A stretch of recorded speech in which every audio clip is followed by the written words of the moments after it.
बता दूं कि जो अर्जुन है, अर्जुन का जो पद है वो डिप्टी कलेक्टर का पद है, जो उन्होंने एक सुदृढ़ तैयारी के बाद में और एक सही स्ट्रेटेजी के साथ प्राप्त किया है। और बता दूं कि आपकी ही जो सिस्टर है, बड़ी सिस्टर है राजनंदिनी जी, वो वर्तमान में नायब तहसीलदार के पद पर कार्य कर रही थी, तो उनका भी सिलेक्शन डिप्टी कलेक्टर में हुआ है। तो किसी कारणवश वो अभी बाहर है, जॉब पर है, इसलिए आज हमने अर्जुन जो थे आज उन्हीं के साथ सोचा लाइव सेशन किया, क्योंकि दोनों की तैयारी का जो स्ट्रक्चर वो करीब करीब सेम ही है, क्योंकि उन्होंने जो तैयारी की कहीं ना कहीं उनका जो मॉडल है या जिस तरीके से पैटर्न है वो करीब था, तो हमने कहा वो पक जाती है तो लिमिटेड सोर्सेस रखें, उनके सिनॉप्सिस बनाएं और बस उन्हीं को रिवाइज करें। ये सर मूल मंत्र है। इस आर्थिक तंगी के बावजूद अपनी तैयारी करना चाहते हैं, हाँ सर, तो उनके लिए कुछ ऐसा एडवाइस करिए कि वो कैसे करें। गाइडेंस नहीं है तो क्या बिना गाइडेंस के भी वो अपना एफर्ट लगाएं? इसमें गुमराह होने की संभावना कितनी? ठीक है अर्जुन, मेरी तरफ से एक लास्ट क्वेश्चन है कि 23 जून को अभी प्रीलिम्स है और जो बच्चे उस पर अपियर हो रहे हैं उनको लास्ट मोमेंट पे क्या अपनी स्ट्रेटजी फॉलो करनी चाहिए, किन चीज़ों पर ज़्यादा फोकस करें, है ना, और ऐसा क्या करें जिससे वो अपने आप को सक्सेस तक लेके जाएं? उनका पेपर एक ही एग्ज़ाम है जिसके लिए एक ही बार तैयारी की जाती है, तो मेरे अकॉर्डिंग तो इसके लिए प्रीलिम्स मेंस इंटरव्यू ये पूरी तैयारी कंबाइंड ही होती है और जो टॉपिक्स हैं वो ऑलमोस्ट सिमिलर ही है। तो एक ये सिंगल एग्ज़ाम है और एक सिंगल तैयारी ही इसके लिए करनी है, क्योंकि ये परीक्षा इसके आगे भी जीवन है और इस अंतिम लक्ष्य जीवन का इसको बना के ना करें। अपने जीवन महत्वपूर्ण है, इसलिए वे सब बातों को और अपने किस परिवेश से वे आते हैं उन सब बातों को ध्यान में रखकर ही इस परीक्षा की तैयारी करें। पिताजी या माताजी इतने ज़्यादा पढ़े लिखे नहीं होते हैं कि उन्हें एक संसाधनों का एक अच्छा मतलब ज्ञान हो कि इस फील्ड में हमें क्या संसाधन चूज़ करने चाहिए, क्या मार्गदर्शन लेना चाहिए, तो उनके लिए आप क्या नहीं रहती है? जी सर, हाँ सर, जैसे कि बहुत से संस्थान हैं, कई हज़ारों की फीस हो, इसमें आंसर राइटिंग या फिर मेंस की टेस्ट सीरीज़ में ही ले लेते हैं, तो सर ये उचित बात नहीं है, क्योंकि जो गरीब परिवेश से जो बच्चे आते हैं उनके लिए यह संभव नहीं होता है। तो ये बाजारवाद जो बन गया है, ये पूरा मार्केट बना लिया है, ये अनुचित है। मतलब कि इसकी बड़ी फीस वसूली जी सर, उसमें वो सिखा क्या रहा है? बेहतरीन एक आपने इनिशिएटिव लिया है कि मतलब जो दूर दराज से और विषम परिस्थितियों से जो बच्चे आते हैं, जिनके पास संसाधन नहीं होते हैं, ना कोई गाइडेंस होती है, उनके लिए ये एक मैं मान सकता हूँ अमृत के समान ये एक है ये कार्यक्रम। इससे जितना हो सके उतने अधिक बच्चों को जुड़ना चाहिए और लोगों को भी इसमें आगे आना चाहिए, इसमें जो हो सकता है उन्हें करना चाहिए, जिससे कि हम समाज के सभी वर्गों को आगे लेकर ले चलें एवं सबका उत्थान हो। तो यही एक किफ़ायती शिक्षा मिशन का एक गोल है, जो कि मुझे लगता है कि सर ने शुरू करा है और इससे और आगे भी और लोग जुड़ते जाएं। सहयोग लगेगा? जी बिल्कुल सर। मैं ऐसे जो भी मुहिम है उसमें मैं आगे बढ़कर बिल्कुल अपना पार्टिसिपेशन लूँगा सर। यहाँ पर VS एजुकेशन है सर का, यहाँ पर 1400 घंटे में मेंस प्रीलिम्स की पूरी संपूर्ण तैयारी विद इंटरव्यू की तैयारी करा दी जा सकती है और इससे अच्छा, इससे बेहतर मुझे नहीं लगता कि और कोई यहाँ पे इस प्रकार का संस्था कराती है इतनी अच्छी तैयारी। और बहुत ही मिनिमल अमाउंट में ये तैयारी हो जाती है। हिंदी मीडियम के छात्रों के लिए 3000 रुपये में या पूरा संपूर्ण 2 रुपये घंटे जी 2 रुपये घंटे पड़ता है। अब मान लीजिए आप कहीं और जाते हैं, इंदौर चले गए, यहाँ पे 2-2 लाख रुपए में ये तैयारी कराई जाती है। अब उसके कंपैरिजन में यहाँ पे लगभग कितने 100 गुना कम में ये तैयारी करा दी जा रही है। सबसे बड़ी चीज़ है कि वही टीचर वो 2 लाख में पढ़ा रहे हैं। जी सर, वही टीचर आपको 2 रुपये घंटे में पढ़ा रहे हैं। मैं तो टीचर है ना। जी सर। तो जैसे कि सर यहाँ पे मैंने देखा कि VS एजुकेशन द्वारा किफ़ायती एक टेस्ट सीरीज़ यहाँ पे चलाई जाती है बच्चों के लिए, एक दूसरे की जहाँ पर कॉपी भी जांच लेते हैं बच्चे और एक अच्छा एक मेंटरशिप बच्चों को मिलती है। अभी हमारे रहे पूजा जी सर, हाँ। तो इनका जो गाइडेंस मिलता है बच्चों को, अब रिजल्ट्स भी हैं हमारे सामने ही देखने को मिल रहे हैं। तो यहाँ की टेस्ट सीरीज़ बहुत इफेक्टिव है। यहाँ पे मतलब जितने भी टेस्ट कराए जाते हैं उनका बहुत अच्छे से एनालिसिस किया जाता है, जिससे कि बच्चों को बहुत मदद मिलती है। तो बच्चे बिल्कुल ध्यान दें, जितने भी आने वाले समय में मेंस हैं। हेलो फ्रेंड्स, कैसे हैं आप सभी? और उम्मीद करता हूं कि आपकी पढ़ाई बहुत अच्छी चल रही होगी, क्योंकि आगामी कुछ दिनों में प्रीलिम्स शुरू होने वाला एग्ज़ाम आपका। तो पहले तो आप सभी को बहुत बहुत शुभकामनाएं एग्ज़ाम के लिए। और जैसा कि आप जानते हैं कि अभी 3 दिन पहले 2024 का एक सबसे बड़ा रिजल्ट जो PSC का कहलाता है, सिविल सर्विस का, वो आया हुआ है। और एक बहुत खुशी का विषय है कि हम जिस परिवेश में बरसों से काम कर रहे थे, वहाँ से लगातार टॉपर्स आए हैं। तो हम लोग रूबरू करा रहे हैं अलग अलग टॉपर्स के साथ। अब सभी अलग अलग टॉपर्स से जो आपको इंट्रोड्यूस करवाते हैं, उसका सबसे बड़ा लक्ष्य रहता है, क्योंकि आपके एग्ज़ाम की जर्नी सबकी अलग अलग होती है, तो हमारा ये लक्ष्य रहता है कि हो सकता है कि आपकी जो एग्ज़ाम की जर्नी हो वो हमारे टॉपर के साथ मैच करे, क्योंकि सभी की जर्नी, परिस्थितियाँ, कंडीशन अलग अलग होती हैं। कोई बहुत जल्दी पिक कर पा रहा है, कोई बहुत लेट कर पा रहा है। तो आपने देखा होगा हमारे हर टाइप के मेंटर्स जो आते हैं, टॉपर्स जो आते हैं, वो आपको एक गाइड करते हैं, और इस गाइडेंस का लक्ष्य यही है कि दूरस्थ क्षेत्रों में जो एस्पिरेंट रह रहे हैं, जिनके पास महानगरों में आने के लिए इतने संसाधन नहीं हैं, तो मेन लक्ष्य हमारा वही रहता है उन वर्गों को, कि उन तक एक मैसेज पहुँचे तो कहीं ना कहीं उनकी तैयारी में सहायक बनेगा। चलिए हम लेट नहीं करते हैं, हर बार की तरह इस सेशन को भी हम स्पीडली आगे बढ़ाएंगे। तो आज मुझे बताते हुए बड़ी खुशी हो रही है कि आज हमारे साथ में अर्जुन ठाकुर जी हैं, हमारे साथ में, हमारे बड़े प्रिय अर्जुन। और रीज़न क्या है प्रिय, इसलिए क्योंकि एक अच्छी उम्र में जो बोलते हैं कि काफ़ी जल्दी तो ना कहेंगे, लेकिन एक ठीक ठाक उन्होंने जो तैयारी की उसमें उनको जल्दी सफलता मिली है। और कैसे मिली है आगे के सेशन में पांडे सर और रवि सर हमारे इसमें डिस्कस करेंगे। तो सबसे पहले बता दूं कि जो अर्जुन है, अर्जुन का जो पद है वो डिप्टी कलेक्टर का पद है, जो उन्होंने एक सुदृढ़ तैयारी के बाद में और एक सही स्ट्रेटेजी के साथ प्राप्त किया है। और बता दूं कि आपकी ही जो सिस्टर है, बड़ी सिस्टर है राजनंदिनी जी, वो वर्तमान में नायब तहसीलदार के पद पे कार्य कर रही थी, तो उनका भी सिलेक्शन डिप्टी कलेक्टर में हुआ है। तो किसी कारणवश वो अभी बाहर हैं, जॉब पर हैं, इसलिए आज हमने अर्जुन जो थे, आज उन्हीं के साथ हमने सोचा लाइव सेशन किया जाए, क्योंकि दोनों की तैयारी का जो स्ट्रक्चर वो करीब करीब सेम ही है, क्योंकि उन्होंने जो तैयारी की कहीं ना कहीं उनका जो मॉडल है या जिस तरीके से पैटर्न है वो करीब था। तो हमने कहा वो एक बार डिस्कस कर लेंगे आप लोगों के साथ में, तो बहुत सारे बच्चों को इससे हेल्प मिल पाएगी। तो इसमें मैं पहले इंट्रोडक्शन के तौर पे करूँगा कि अर्जुन ही अपने बारे में कुछ बताएं हमारे स्टूडेंट्स को, फिर उसके बाद question answer session Pandey sir. और हाँ, पहले हम अपने और मेहमानों के बारे में आपको इंट्रोड्यूस करा दें। अर्जुन के बारे में तो हमने आपको बता दिया है। हमारे साथ शरद पांडे जी हैं, हमारे लगातार सभी जो भी NGO वर्क्स होते हैं उसमें सहयोगी रहे हैं, डिप्टी डायरेक्टर है प्रेजेंट में और नगरीय प्रशासन में। और हमारे साथ हमारे NGO में डायरेक्ट मेंबर हैं रविकांत तिवारी जी हैं। आपने भी देखा भी होगा जो पूजा और भुवनेश का हमने सेशन किया था, कहीं ना कहीं उनके उस आंसर राइटिंग सेशन में बहुत बड़ा जो उनकी आंसर सुधार में हुआ था, वो कहीं ना कहीं रवि जी का बहुत अच्छा योगदान, आप देख चुके हैं एक सेशन। तो आज रवि फिर साथ में रहेंगे, अर्जुन जो है उनके साथ में उनका एक काफ़ी जुड़ाव रहा है, तो कहीं ना कहीं भोपाल के हैं सभी लोग, तो उनका एक जुड़ाव रहता है आपस में। चलिए सेशन को अपन आगे बढ़ाते हैं और अर्जुन से बोलेंगे पहले अपने बारे में हमारे स्टूडेंट्स को बताएं। मेरा नाम अर्जुन सिंह ठाकुर है। मेरा जन्म हुआ था नर्मदापुरम के सोहागपुर तहसील में। वहाँ पे अधिक समय मैं नहीं रहा उसके, क्योंकि मेरे फादर की पोस्टिंग हो गई थी उज्जैन। मेरी इसलिए पूरी स्कूलिंग उज्जैन से हुई है। उसके पश्चात फिर मैंने JEE का एग्ज़ाम दिया था, वो क्लियर करा था, जिससे कि मुझे NIT भोपाल में एडमिशन मिला था। उसके पश्चात ही मैंने अपनी PSC की तैयारी शुरू कर दी थी, और पिछले 5 वर्ष से मैं इसकी तैयारी कर रहा था।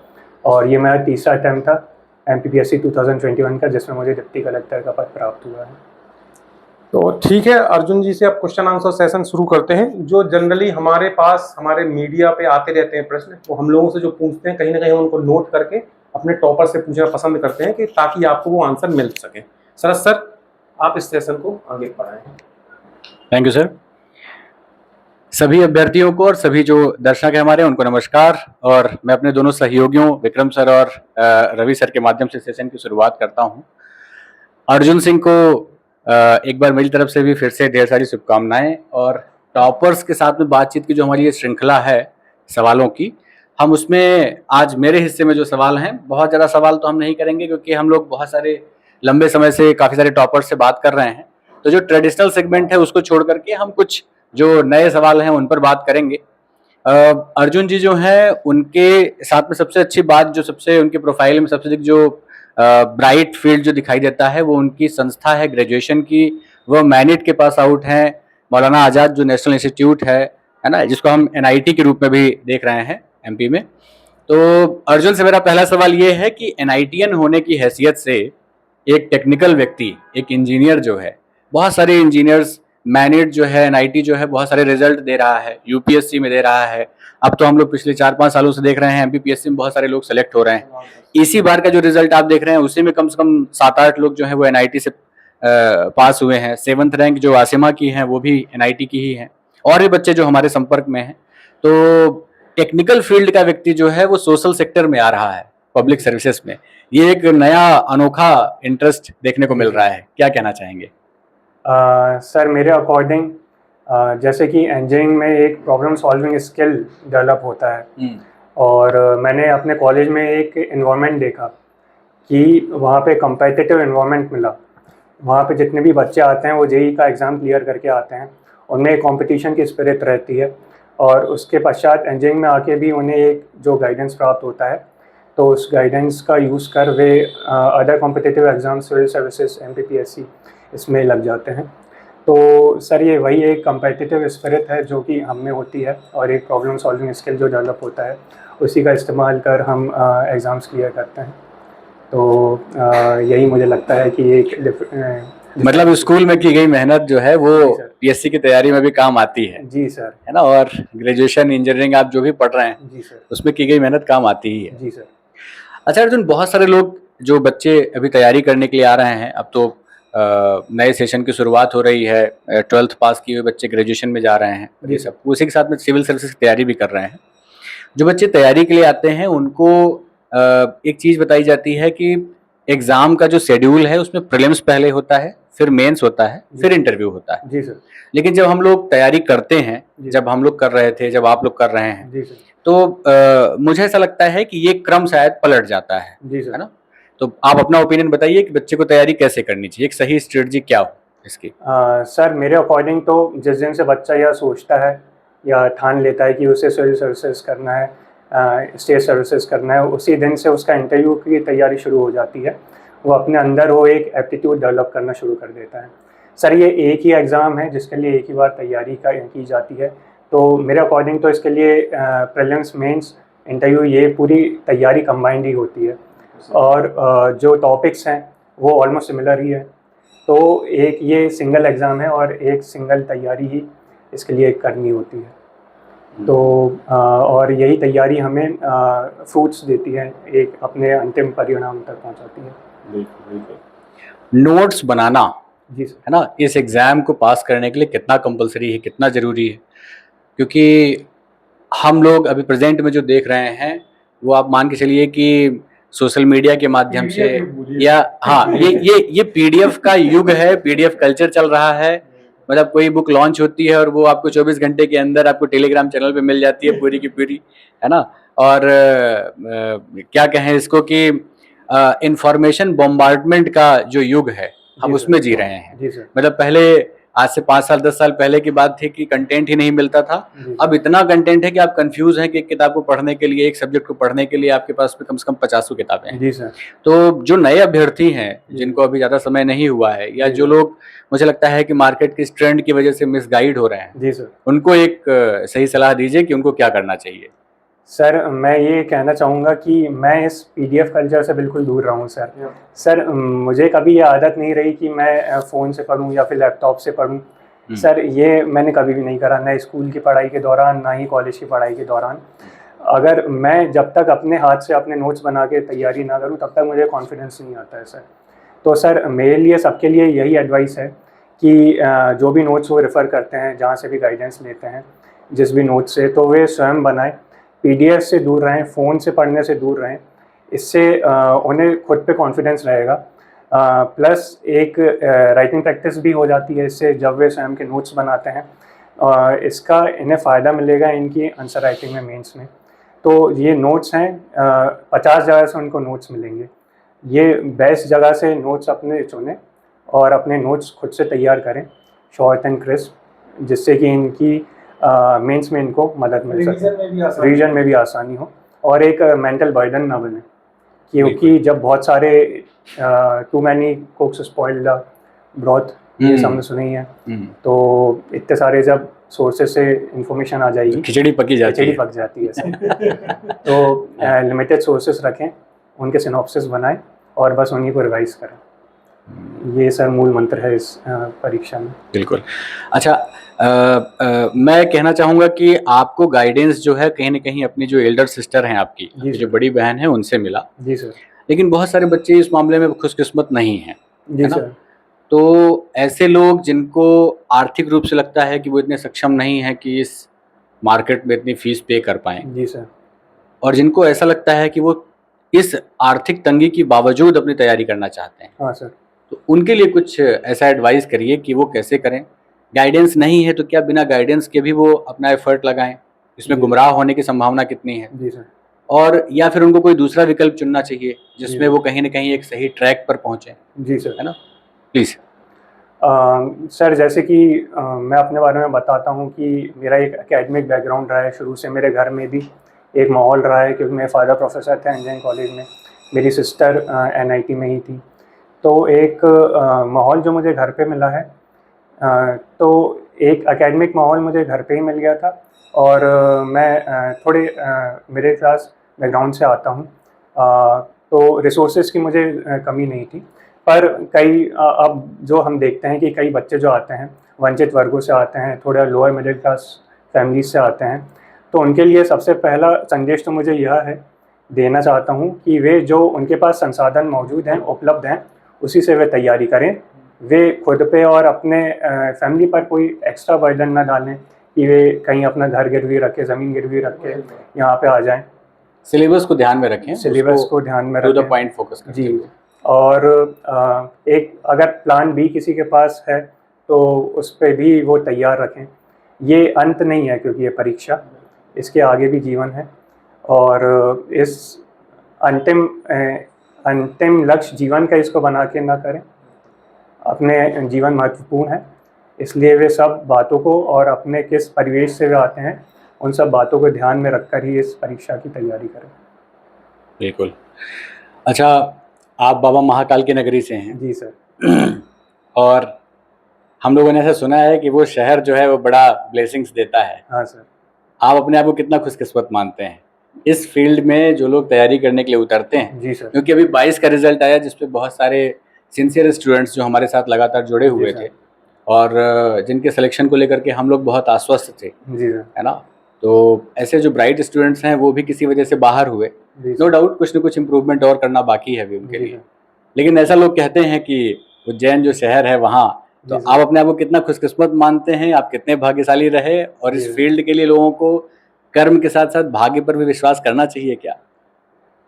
जी सर, मैं सबसे पहली बात तो स्वयं को बहुत फॉर्चुनेट मानता हूँ कि उज्जैन में मुझे रहने का मौका मिला। मेरे फादर का वहाँ पे जॉब रहा, तो मैं कई वर्षों से उज्जैन में रहता आया हूँ। बाबा महाकाल का मुझे लगता है एक स्पिरिचुअल प्रेजेंस रहती है, एक अंदर से एक जो स्पिरिचुअल प्रेजेंस है वो मुझे एक बार उनके थ्रू मिलती ही रही है।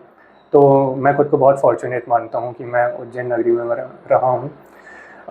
इसी प्रकार सर हर बच्चे को एक सोर्स ऑफ मोटिवेशन अपना रखना चाहिए कि वो जब भी डाउन हो, डिप्रेस्ड हो, कि वो उनको याद करे और उसे एक अंदर से एक ताकत मिले।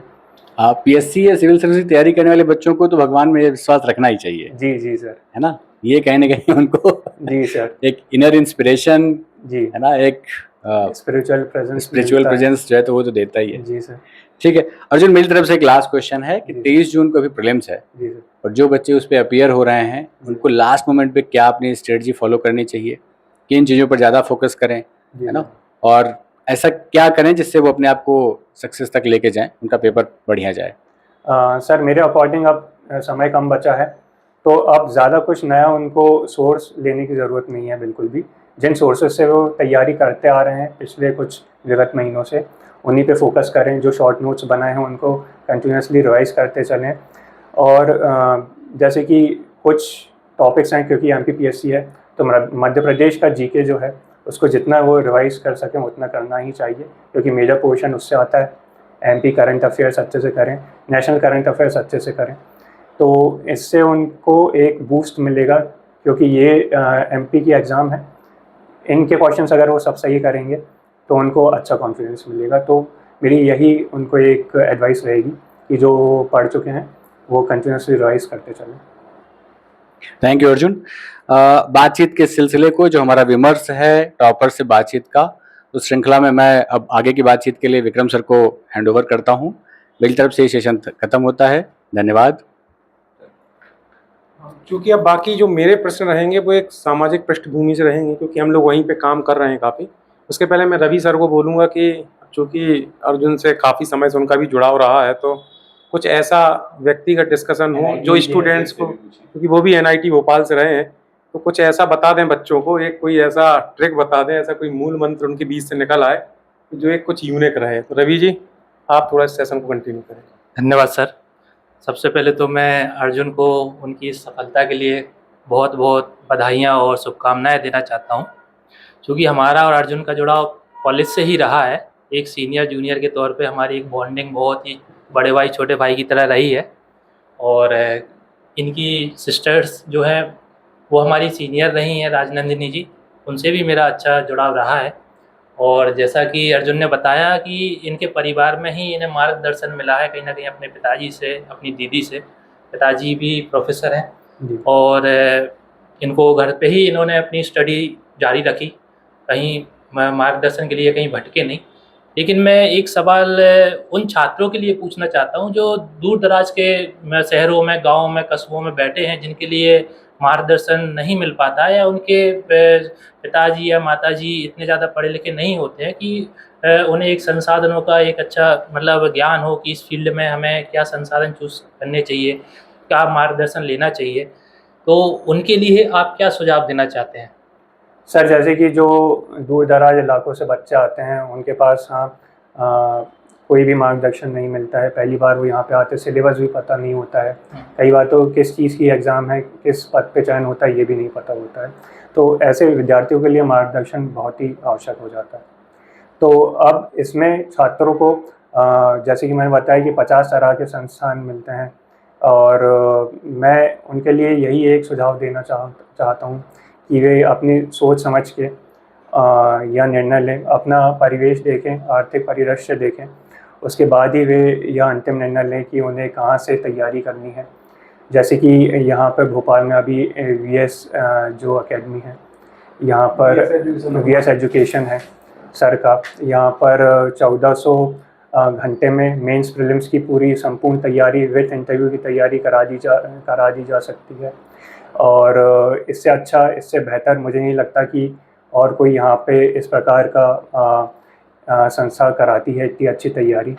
और बहुत ही मिनिमल अमाउंट में ये तैयारी हो जाती है। हिंदी मीडियम के छात्रों के लिए 3000 रुपये में यह पूरा संपूर्ण 2 रुपये घंटे ही पड़ता है। 2 रुपये घंटे पड़ता है। अब मान लीजिए आप कहीं और जाते हैं, इंदौर चले गए, वहाँ पे 2-2 लाख रुपए में ये तैयारी कराई जाती है।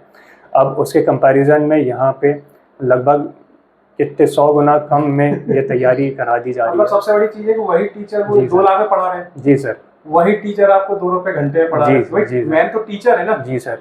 तो बच्चों का देखिए, बाकी सबके अलग अलग संसाधन है। आप सक्षम है तो आप कहीं भी चले जाइए, लेकिन जो सक्षम नहीं है, हमारा लक्ष्य है, जो अर्जुन से भी हमारा जुड़ाव हुआ है, वो भी इस विचारधारा के हैं, जो हम लोग थोड़ा सेम विचारधारा के, फ्यूचर में वो भी जो सहयोग कर सकते हैं हमारे साथ इसमें जुड़ के करेंगे। लेकिन उनका यही पूरा कहने का लक्ष्य है कि भाई अधिकांश जो वर्ग है ना, वो अपने संसाधनों से बाहर मत जाओ।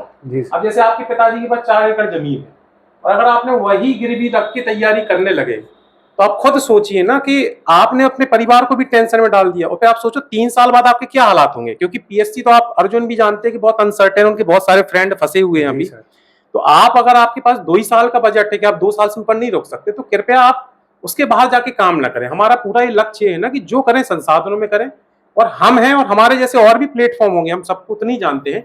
हमारा ये लक्ष्य था, तो हमारे साथ भी कई ऐसे प्लेटफॉर्म काम कर रहे होंगे।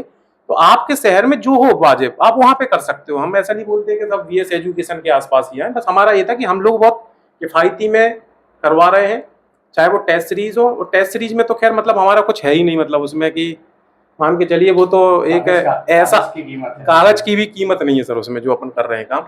लेकिन क्लासेस का भी हमारा ये पहला प्रयोग था, बड़ा सक्सेसफुल रहा। 1400 घंटे, अर्जुन जानते हैं 1400 घंटे एक अच्छा खासा टाइम पीरियड होता है किसी भी कोर्स को कंप्लीट करने के लिए, सफिशिएंट मिल जाता है सर। और उसके अलावा भी हमने उनको पूरे PDF नोट्स तो सब कुछ दिखाए भी अपने, किस टाइप से। ठीक है, अब ये हमारा बहुत चर्चा का विषय नहीं था। तो हम मेनली हम लोग एक तो संसाधनों में रहकर तैयारी करें, ये डिस्कस हो गया है। दूसरा, हम लोगों का जो किफायती शिक्षा मिशन है, जो अभी उनके भी और फ्रेंड हैं जो हमसे सब जुड़े हुए थे, अभी सब चर्चा ही हो रही थी कि एक बहुत कम में हम लोग करवा देते हैं। तो हम उनकी एक राय जानना चाहते हैं कि एप्रिसिएशन, हमारे जो ये मिशन प्रोग्राम चल रहे हैं उनके बारे में एक हमें, हमारी टीम को एक एप्रिसिएशन, उनके मन में जो भाव हो। जी सर। मतलब ऐसे जो मिशन क्या चलने चाहिए, और लोग भी इसमें आगे आने चाहिए, ताकि देखिए, क्योंकि अकेला चना भाड़ नहीं फूट सकता, आप जानते हो, उसके लिए बहुत सारे चने चाहिए हैं। तो आप एक कोई ऐसा मैसेज दीजिए कि जैसे हम लोग कर रहे हैं, तो हमारे इस प्रोग्राम के बारे में आपकी क्या राय है? आपको मतलब कैसा लगता है कि हम लोग ये सब कर रहे हैं और स्टूडेंट को क्या फायदा हो रहा है? जी सर, ये बहुत ही मतलब बेहतरीन एक आपने इनिशिएटिव लिया है कि मतलब जो दूर दराज से और विषम परिस्थितियों से जो बच्चे आते हैं, जिनके पास संसाधन नहीं होते हैं, ना कोई गाइडेंस होती है, उनके लिए ये एक मैं मान सकता हूँ अमृत के समान ये एक है ये कार्यक्रम। इससे जितना हो सके उतने अधिक बच्चों को जुड़ना चाहिए और लोगों को भी इसमें आगे आना चाहिए, इसमें जो हो सकता है उन्हें करना चाहिए, जिससे कि हम समाज के सभी वर्गों को आगे लेकर ले चलें एवं सबका उत्थान हो। तो यही एक किफ़ायती शिक्षा मिशन का एक गोल है, जो कि मुझे लगता है कि सर ने शुरू करा है और इससे और आगे भी और लोग जुड़ते आपका जाएं। भी सहयोग लगेगा पीछे? जी जी, बिल्कुल बिल्कुल सर। मैं ऐसे जो भी मुहिम है उसमें मैं आगे बढ़कर बिल्कुल अपना पार्टिसिपेशन लूँगा सर। तो अब अर्जुन से थोड़ा एक आध क्वेश्चन हटके कर लेते हैं, क्योंकि बहुत सारा मतलब कुछ ऐसी अपनी याद बताएं जी सर। कि जो कंपटीशन एग्जाम के दौरान हुई हो, तो जिसको आप बार बार याद करना चाहते हो। कुछ ऐसी यादें हमेशा आपकी जिंदगी में आती हैं जी सर। जी जो भूलती नहीं है और जी आपको सर। हमेशा गुदगुदाती हैं, मुस्कुराते रहते कि यार मैं भी ऐसी गलतियां कर सकता था और मैंने अपना। जी सर। बताइए अर्जुन। सर गलतियां तो मतलब बहुत सी होती हैं, जैसे कि क्या बताऊं सर अब मैं आपको कि कुछ ऐसी कि जो मतलब बताई जा सकती हो। कॉलेज के कुछ ऐसे छोटे मोटे जी सर। तैयारी की ड्यूरेशन तैयारी की जी सर। फ्रेंड्स के साथ में। हाँ सर। सर फ्रेंड्स के साथ तो मतलब कि पढ़ाई का ही जब पीएससी में मैं शुरू कर दिया था, तो मोस्टली उनके साथ अधिक दोस्त मेरे यहाँ पे पीएससी के दौरान में नहीं बनाए थे। एक छोटा फ्रेंड सर्कल ज़रूर रखा था, जिसमें कि मैं लगातार डिस्कस करता रहता था। टेस्ट जो होते थे उनका पूरा एनालिसिस हम लोग करते थे और इसमें सर एक दूसरे की खामियां हमको पता चलती थी, लिख के खुद से ही मतलब चेक करा लेते थे। तो एक सिंसियरिटी रही है पूरे इस दौरान। और हाँ, पर ये है कि मतलब एक मेंटल लोड नहीं आए बच्चों पे, प्रेशर ना आए, डिप्रेशन ना आए, इसके लिए दोस्तों का साथ बहुत आवश्यक होता है। मेरे कॉलेज के बहुत से दोस्त भी यहाँ पे रहे, वो आते जाते रहते थे, उनसे मिलना होता रहता था, सीनियर्स की गाइडेंस भी मिली। तो इस वजह से एक मेंटल लोड मेरे ऊपर नहीं बना कि एग्ज़ाम में मेरे सिलेक्शन नहीं भी हुए थे। 3 अटैम्प्ट दिए थे मैंने, तीसरे में मेरा हुआ है, 2 में नहीं हुआ था। तो दोस्तों का गलतियां इसमें बताइए जो आपने अपडेट की हो इसमें, क्योंकि सर। एक तो देखो कंपटीशन एग्जाम कोई भी हो, जी सर। उसमें गलती होना और डिप्रेशन एक बहुत अनिवार्य रंग है, जी सबके सर। पास आते हैं। जी सर। तो मेरा ये आपसे क्वेश्चन है कि वो गलतियां आपने कैसे अपग्रेड करके डायरेक्ट डीसी का पद पाया है? जो जी कई सर। लोग क्या है धीरे धीरे अपग्रेड करते हैं, लेकिन आपने एकदम बिल्कुल 180 डिग्री आपको समझ में आ गया कि जी क्या है। सर। कर लिया। तो वो आप बता दीजिए स्टूडेंटों को कि वो जो गलतियां कर रहे हैं उसमें आपने क्या अपडेट कर लिया कि आप एकदम से इतने अच्छी पद पे आ गए, जी और सर। दूसरा आपने स्ट्रेस को कैसे मैनेज कर लिया? जी सर। सर सबसे पहले तो इसमें अब मैंने अपना पूरी जो डेली की दिनचर्या है उसे ही पूरा ओवरहॉल करा। सुबह का जो मैं एक टाइम मानता हूँ वो पढ़ाई के लिए बेस्ट होता है। 5:30-6 बजे मैंने उठना शुरू करा और सुबह की अच्छा, आप पहले आपकी वो दिनचर्या थोड़ा सा दिनचर्या सेट नहीं थी? जी, मैं सोचता था कॉलेज से के टाइम से जैसे कि एक दिनचर्या बन गई थी। ओके, रात के इंजीनियरिंग वाला, रात night जी में। एंजिंग वाली रात के 2-3 बजे तक पढ़ाई, एग्ज़ाम के एक दिन पहले पूरी पढ़ाई सिलेबस करना, वो दिनचर्या यहाँ पे काम नहीं करती है। यहाँ पे आपको एक अच्छा प्रॉपर शेड्यूल बनाना है। मॉर्निंग से आप पढ़ाई अपनी शुरू करें, छोटे छोटे पार्ट्स में डिवाइड करें। आप सिलेबस देखिए, उसमें डिवाइड कर लें कि आज ये टॉपिक इतने टाइम में कवर करना है। तो इससे आपको एक सेल्फ कॉन्फिडेंस बढ़ता है। जब आप बहुत सारी चीज़ें आप एक साथ करने बैठ जाएंगे तो आप वो दिन भर में नहीं कर पाएंगे, आपका मोरल डाउन होगा, कॉन्फिडेंस नहीं आएगा और ये साइकिल बन जाएगी एक पूरी डेली की। तो इसमें आप पूरे सिलेबस के अकॉर्डिंग एक स्ट्रेटजी ऐसी बनाएं कि आप पूरे सिलेबस को छोटे छोटे टुकड़ों में बांटें और उसको कितना टाइम और एलोकेट करना है उस टाइम में आप पूरा करें। मॉर्निंग रूटीन आप ज़रूर फॉलो करें और रात में आप आराम से सो जाएं।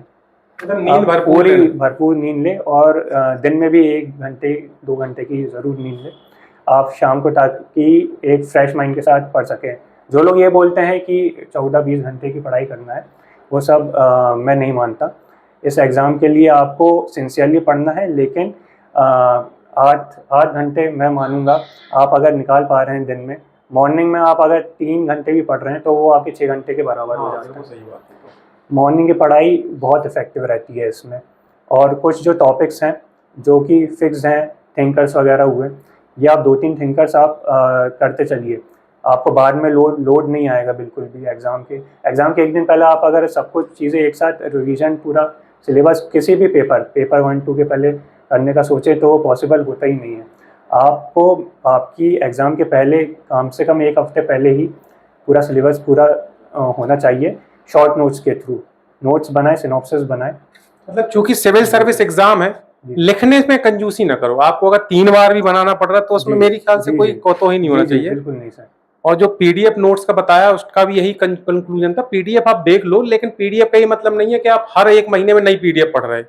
प्रिंट आउट निकाल लो। हम लोग भी बहुत सारा कंटेंट जारी करते हैं, वो हमारे ऊपर भी लागू होता है कि भाई आपको अगर पहले से वो कंटेंट तैयार है तो केवल वो टॉपिक छांट लीजिए जो आपके काम के हो, जो नए हो रहे हैं। जैसे अभी बहुत सारे नए टॉपिक आपने देखा होगा जुड़ गए हैं, तो वो ले सकते हो। लेकिन अब इसका ये मतलब नहीं है कि अब नया सिलेबस के खहुआ बना दिया गया, नया सिलेबस तो आदमी पूरा नए सिरे से तैयारी कर रहा है। वो तो अभी अर्जुन का रिजल्ट आ गया, अदरवाइज वो भी 24 की तैयारी तो शुरू ही कर चुके थे। तो मैं जानना चाहता हूं कि 24 की तैयारी जब उन्होंने शुरू कर दी थी तो उन्होंने क्या बदलाव किए थे, क्योंकि 23 से 24 जो स्विच हो रहा है वो एक बार स्कोर निकल चुके हैं। 19 से 20 का जो स्विच हुआ था, तो चूंकि अब वही स्ट्रेटेजी वो अभी भी अपना रहे होंगे, वो तो अच्छा है कि उनका रिजल्ट आ गया। तो अब चूंकि डीसी का पद मिल चुका है, जो एक सर्वोच्च पद है अपने पीएससी एग्जाम का, तो अब उनका वो नहीं है, लेकिन उन्होंने कहीं ना कहीं तैयारी तो कर ली होगी 24 की। जी सर। तो आप ये बताइए बच्चों को कि जब स्विचिंग होती है सिलेबस की, जी सर, तो क्या रहती है उसकी स्ट्रेटेजी? उसका तो ये मतलब तो बिल्कुल मेरे हिसाब में तो मेरा मत है कि पूरा कुछ पढ़ने का मतलब नहीं है। आप अपना मत दीजिए इसमें। सर जैसे कि प्रीलिम्स में जैसे कि नए टॉपिक्स इंट्रोड्यूस कर दिए गए थे यूनिट 1 में। यूनिट 10 जो कि टाइप से रिलेटेड थी, अब उसको वो एक पहले एक छोटा सा पार्ट हुआ करता था, अब एक पूरी यूनिट ही बना दी गई है। तो इसके बारे में थोड़ा डिटेल से पढ़ना अभी आवश्यक हो गया था। नहीं तो मेंस का अपन पढ़ेंगे तो वैसे ही कवर हो जाएगा। जी सर। तो मेरा यही कहना है कि आप मेंस और प्रीलिम्स की तैयारी अलग ना समझें। जो मेंस है वही प्रीलिम्स के लिए, तो एक कंबाइंड तैयारी कीजिए, जिससे में कि आपका प्रीलिम्स मेंस एक एग्ज़ाम और एक तैयारी के रूप में वो पूरा हो जाए। तो मैंने भी यही स्ट्रेटजी फॉलो करना शुरू कर दिया था। मेंस और प्रीलिम्स दोनों इकट्ठा में साथ लेके तैयारी शुरू कर दी थी। कुल मिला के इसका कंक्लूजन ये है, एक एग्जाम एक बार तैयारी होती है। हाँ, जिनकी बहुत मजबूरी है कि जिनने 2 महीने पहले ही तैयारी शुरू करी, तो फिर ठीक है भाई, वो प्रीलिम्स का देख लो कि 2 महीने में मेंस तो नहीं हो सकता, क्योंकि उसके लिए तो आपको 6-7-8 महीने देना पड़ेंगे। तो वो कुछ अपवाद हैं जिनके साथ एक प्रॉब्लम आती है, लेकिन जो यूनिवर्सल सत्य यही है कि कोई भी एग्जाम होता है, एक एग्जाम एक बार तैयारी होती है। और जो अपने अर्जुन ने एक मतलब आपका आईआईटी जेईई जैसा एक बड़ा एग्जाम पहले से क्लियर किए, जिसके थ्रू एनआईटी मिलता है, जिसको पहले AIEEE भी बोला जाता था। तो उनके पास एक स्ट्रेटेजी बनाने की कला तो थी। तो मैंने बोला ना, आप चाहे 12th के बाद भी तैयारी करते तो वो कहीं ना कहीं प्लानिंग आपकी फ्यूचर में भी हर एग्जाम में काम आती है। तो उनका कहने का यही मतलब होता है कि कोई भी एग्जाम होता है उसकी एक एग्जाम एक ही तैयारी होती है, ये बार बार कुछ नहीं होता। कुछ लोगों को छोड़ के जिनके पास प्रॉब्लम है, जो जॉब कर रहे हैं, कुछ कर रहे हैं, उनकी बात अलग होती है। तो रवि जी, कुछ और क्वेश्चन आपके माइंड में तो करिए। एक क्वेश्चन और मैं पूछना चाहूँगा। अर्जुन, आपने जैसा कि बताया बैकअप प्लान को लेके। जी सर। आप एक तकनीकी क्षेत्र के विद्यार्थी रहे हैं। जी सर। आपने इंजीनियरिंग में मैकेनिकल से बीटेक किया हुआ है। सर। और प्लेसमेंट भी आप ले चुके थे। जी सर।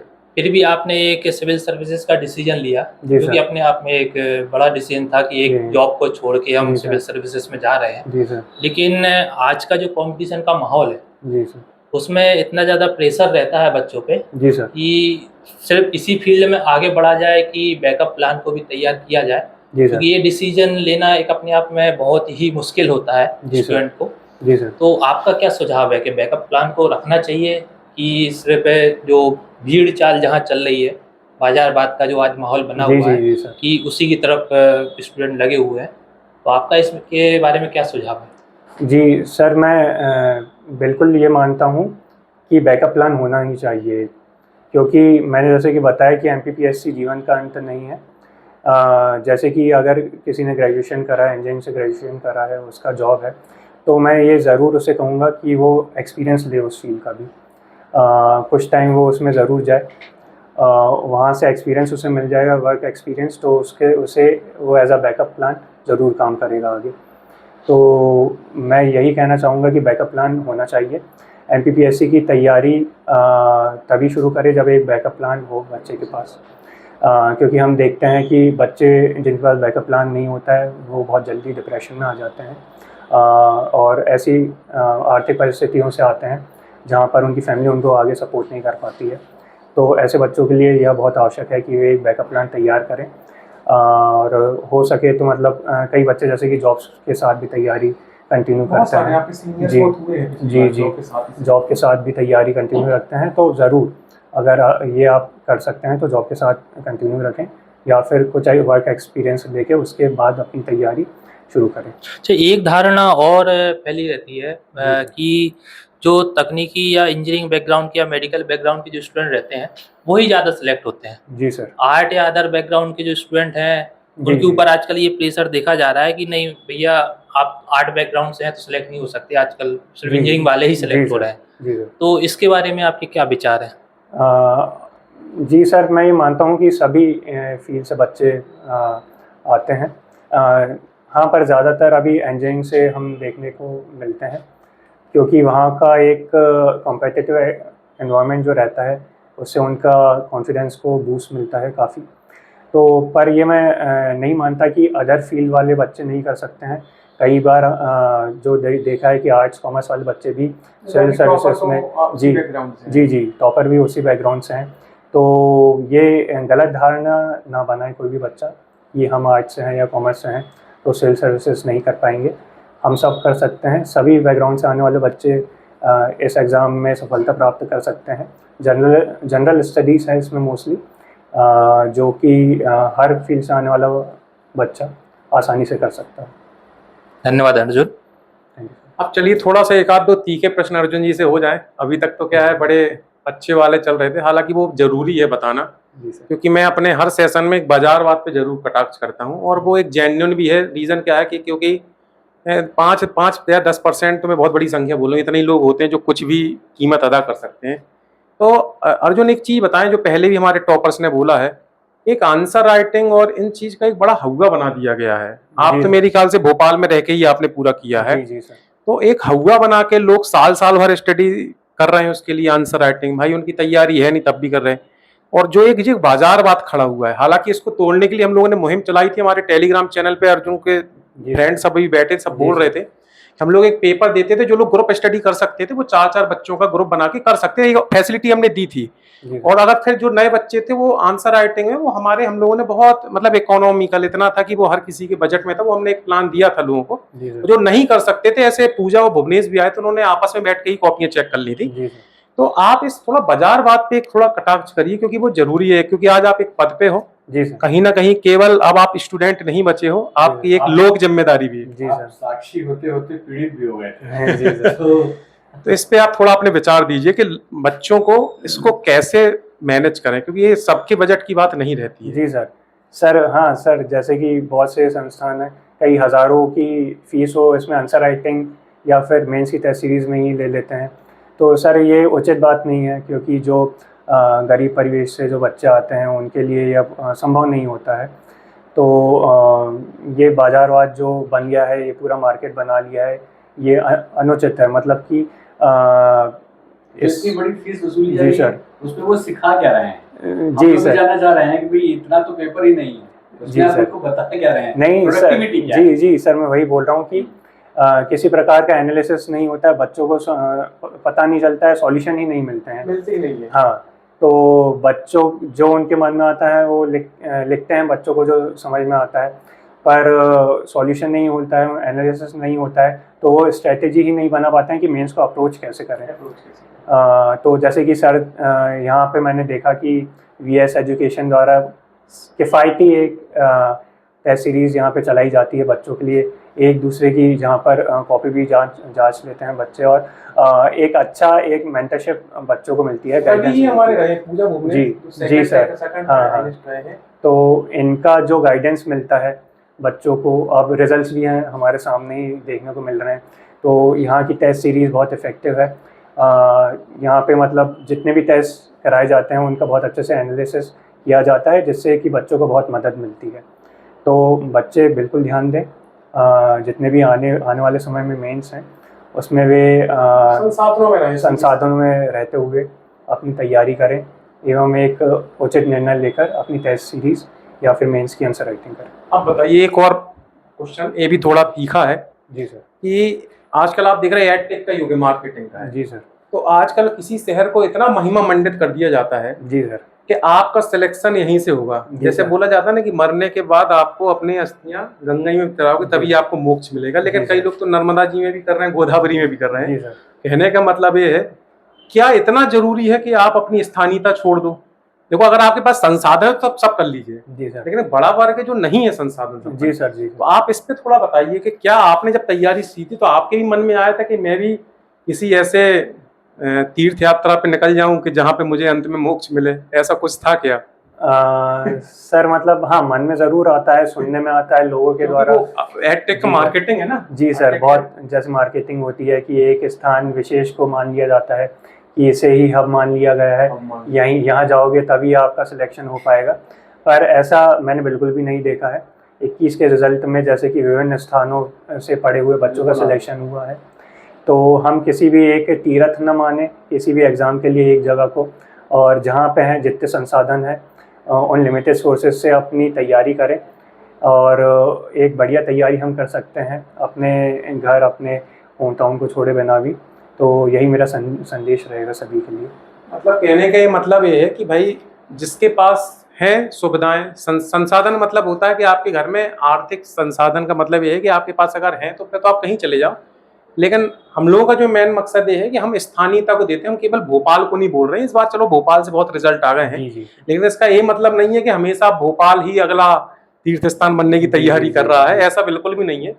हमारा यही लक्ष्य है कि आप जहां रहें, बस ये होता है कि जब आपका सिलेक्शन लंबे दौर तक नहीं होता, तो जैसे अर्जुन ने क्या किया था कि उन्होंने बोला कि मेरा भी 19-20 में जब नहीं हुआ तो उन्होंने कुछ स्ट्रेटेजी बदली। उन्होंने अभी वीडियो में बताया भी कि मैंने अपनी सुबह की वो बदला, प्लान बदला कि भाई मुझे अपना पूरा दिनचर्या सेट करनी है। अब देखिए, वो उनका व्यक्तिगत था, वो आपसे संबंध नहीं है। आप अपना आत्ममंथन करें और अपने हिसाब से डिसीजन लें। तो कुल मिला के ये है कि भाई अगर संसाधन आपके अलाउ करते हो तो ठीक, नहीं करते हो तो कृपया आप केवल मार्केटिंग और एड देख के यहाँ वहाँ मत घूमें।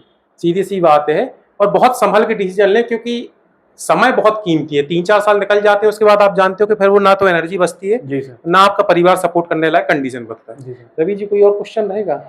ये तो फिर सेशन का बाकी आगामी जो एग्ज़ाम है जैसे प्रीलिम्स है जी सर। अभी, उसके लिए आप क्या सलाह देना चाहते हैं? जो अच्छा आप बता जी चुके क्वेश्चन हैं। हो चुका है। चलिए मैं आगे के लिए मेंस के लिए आपको कुछ पॉइंट ले लीजिए, क्योंकि आप मेंस की तैयारी करते हैं। हाँ मेंस के लिए आंसर राइटिंग की आउटलाइन लीजिए। जी कुछ सर। आपने मेंस आंसर राइटिंग का मतलब जी सर। कहाँ से अभ्यास मतलब किया है आपने, अपने लेवल पे कैसे तैयारी की? सर जैसे कि प्रीवियस ईयर्स के पेपर्स हैं और कुछ टेस्ट सीरीज़ के क्वेश्चन पेपर्स मैंने मिल गए थे, तो सर मैं वो लगातार लगाता था। उसमें मैं चेक कराता था जो भी मेरे मेंटर रहे, मेरी सिस्टर रहीं, उन हम दोनों एक दूसरे को वो चेक कराते थे। जैसे ही रहा है आपका। जी जी सर। तो उससे हमें हेल्प मिलती थी कि हमें पता चलता था कि हम कहाँ पे लैग कर रहे हैं और क्या इसमें ऐड कर सकते हैं। जो एक मुझे बहुत अच्छी चीज़ पता चली थी कि जितने एग्जांपल्स हम यूज़ कर सकते हैं अपने आंसर्स में वो ऐड करें। जितने भी रेफरेंसेस हम यूज़ कर सकते हैं, जैसे कि केसेस का रेफरेंसेस हम पॉलिटी में यूज़ करते हैं। जैसे कोई एग्जांपल अगर दे सके तो बच्चों को मदद मिलेगी। जैसे कि पॉलिटी में सर हम केशवानंदन भारती जो केस है वो रेफ़र कर देते हैं, या फिर कोई ऐसा इम्पोर्टेंट जजमेंट हुआ जो हम अपने पॉलिटी की पढ़ाई में देखते हैं वो हम यूज़ कर लेते हैं। तो हमारे आंसर की क्वालिटी बहुत इम्प्रूव हो जाती है उससे। इसके साथ ही साइंस में जैसे कि जो इनोवेशंस हो रहे हैं साइंस में, करंट का उसमें इनोवेशन का कोई सा हम जोड़ दिया, एप्लीकेशंस हमने ऐड कर दी। स्पेस टेक्नोलॉजी में हम देख रहे हैं कितने इनोवेशंस हो रहे हैं, आर्टिफिशियल इंटेलिजेंस में इतना काम चल रहा है। तो इन सब का यूज़ हम अपने आंसर्स में करें तो इससे हमारे आंसर्स बेटर होंगे। डेफिनेटली आपको एग्जांपल्स का यूज़ करना है ताकि आपका आंसर जो है बाकी अदर कैंडिडेट से एक और इम्प्रूव रहे। तो ये एक मेरी आपको सलाह रहेगी। बाकी आप छोटे छोटे गोल्स बनाएं, उनको अचीव करें, जिससे कि आपका कॉन्फिडेंस बना रहे इस पूरी तैयारी के दौरान। मेरी यही एक एडवाइस रहेगी। और ख़ुद को एंटरटेन भी करें इस पूरी तैयारी के दौरान। जी जी। कि आप बोर सभी होते हैं सर पढ़ते पढ़ते, तो इन बिटवीन अगर आपकी जो भी हॉबी है आप उसको फॉलो करें। मेरी फ़ुटबॉल थी, तो मैं फुटबॉल बिल्कुल कंटिन्यूसली स्पोर्ट्स फॉलो तो करता खैर रहा। बहुत आपको बूस्ट करता है किसी जी। भी तैयारी में। मतलब सिर्फ किताबों में ना हाँ, बस किताबों में ना लगे रहें, लगे रहे। अपना एक दिनचर्या ऐसी बनाएं कि आपकी जो हॉबी है आप उसको भी फॉलो कर पाएँ, आप एक रिलैक्स हो सकें। ऐसे भी आपको छोटे छोटे पॉकेट्स बना के रखने हैं, कुछ कुछ घंटों के, कुछ मिनट्स के, जिससे कि आप सेल्फ बिना बोर हुए मोटिवेटेड होते सेल्फ रहे। मोटिवेटेड रहें और अपनी तैयारी एक उचित रूप से कर सकें। धन्यवाद अर्जुन। Thank you sir. मेरे ख्याल से सेशन में जो हम लोग महत्वपूर्ण चीजें बता सकते थे, टू द पॉइंट आपको बता दी गई हैं। और अगर आपको डाउट आता है तो कमेंट बॉक्स से आप क्वेश्चन छोड़िए, हम उसको लेकर फिर हम हमेशा अगले सेशन में वो क्वेश्चन लेके आते हैं। जो हमें क्वेश्चंस मिलते हैं वो हमारे नोट रहते हैं, और मेरे ख्याल से ये सेशन आपके लिए बहुत मदद करेगा। पहले तो अर्जुन को बहुत बहुत धन्यवाद कि उन्होंने अपना टाइम दिया, क्योंकि अभी भैया ये एंजॉयमेंट का टाइम चल रहा था, लेकिन हमने कहा यार थोड़ा सा आप आ जाओ आप, क्योंकि जो बच्चे हैं वो भी प्रीलिम्स देने जा रहे हैं। एक माहौल ऐसा चल रहा है कि उनको अगर एक थोड़ा सा कुछ अपने इसमें अगर 5 लड़के भी या 10 लड़के भी मतलब लाभान्वित हो रहे हैं तो हमारा ये लक्ष्य पूरा हो गया हमारे इस वीडियो बनाने का। तो चलिए हम इस सेशन को एंड करते हैं। उम्मीद करते हैं आपका एग्जाम बहुत अच्छा देगा। आपके लिए बहुत बहुत शुभकामनाएं। और हम अर्जुन की साइड से एक लास्ट मैसेज और लेंगे उनसे, उसके बाद में सेशन को हम एंड करेंगे। अर्जुन, बच्चों के लिए कुछ ऐसा मैसेज दे दीजिए मोटिवेशनल। जी, कोशिश ये कीजिए कि मैंने एक कोट लगा के रखा है अपने वॉल पे कि to be a better version of yourself every day, कि हम जैसे पढ़ाई के साथ साथ खुद को कैसे इम्प्रूव कर सकते हैं। बस पढ़ाई सब कुछ नहीं है आपका, तो आपको लगातार खुद को इम्प्रूव करना है एज अ पर्सन। इस पूरी तैयारी के दौरान, जैसे कि मैंने बताया कि इंटरव्यू की तैयारी भी हमारी कंटिन्यूसली चलती ही रहती है, तो आप खुद में एक नेचर में आप बोलिए कि एक कामनेस लाएं, पेशेंस लाएं, क्योंकि ये प्रोसेस बहुत लंबी है। तो आपको आपका पेशेंस बना के रखना है पूरे टाइम, कितना भी आपको टाइम लगे आप लगातार निरंतर बने रहिए। और स्वामी विवेकानंद जी के काफ़ी कोट्स हैं, आप उनको बिल्कुल फॉलो कीजिए और अपने गोल के लिए बिल्कुल लगातार फोकस होके तैयारी कीजिए। चलिए, फाइनल हमारा यही है कि जितने लोग चयनित हो चुके हैं उन सबको शुभकामनाएं। लेकिन जिन लोगों का चयन नहीं हुआ है, आप ये मानिए कि आप एक वॉरियर हैं। आप ये बिल्कुल मत मानिए कि आप में कोई कमी थी इसलिए आप बाहर हुए हैं। बस समय नहीं आया है, आपका भी समय आएगा। तो आपको बस उस समय को लाने के लिए अपने तैयारी में जो बदलाव कर सकते करिए। हमारा मैसेज उन सभी स्टूडेंट्स के लिए जिनका सिलेक्शन नहीं हो रहा, कभी अर्जुन भी 19-20 के बाद विचलित रहे होंगे कि यार मेरा क्यों नहीं हो रहा, लेकिन उन्होंने अपने बदलावों के साथ अपने आप को लाया और आज वो सामने। तो आप भी योद्धा हैं, आप भी बराबरी है, सबकी अच्छी तैयारी है। तो चलिए अब सेशन को एंड करते हैं और अगले टॉपर और अगले सेशन के साथ हम जल्दी आपके सामने आएंगे।